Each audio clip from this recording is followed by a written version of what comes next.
They didn't mention armed robbery, home invasion, taking candy from babies, or any of the other things that would happen, things done under the influence of drink, righteousness, arrogance, terror, and confusion. On the walk home from Herman Park, dusk at my heels, my mind in the clouds, I heard the shuffle of feet on dead leaves.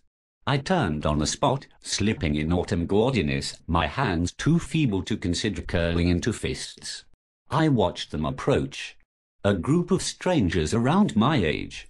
They didn't specifically mention crimes against ancient conformity. They only said, through the mouthpiece of a large, powerfully built shadow that spoke with the slightly nervous voice of a teenage boy, "Come with us. Help us show this town what freedom is." Another shadow stepped forward, this one short, though definitely curved in enough places to make its sex evident.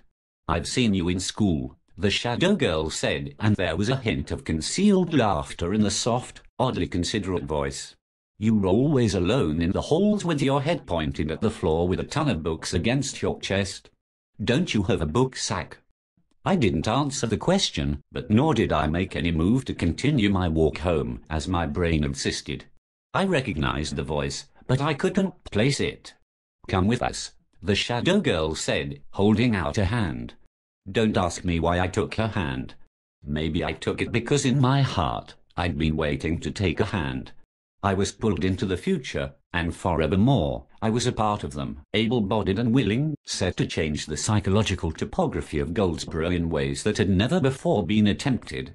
There was George, a lightning-quick thinker with a firecracker temperament, Cheese, massive, soft-spoken, and forever smiling, Tammy, graceful and optimistic, Andreo, star player on our high school basketball team, who did not possess the cursory arrogance that by and large permeates such personalities.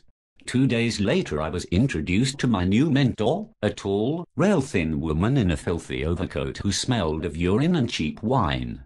2 front teeth had deserted her wily smile. "Who is to say that we won't lead this town into a brighter tomorrow?" she said to me with a distant, devious stare. 6 months later, pursued by rustic men who represented law due to the immolation of Charles B. Aycock's birthplace, we hopped a train not far from the Greyhound depot and took our homeless anarchic act on the road. We left Goldsboro a changed place.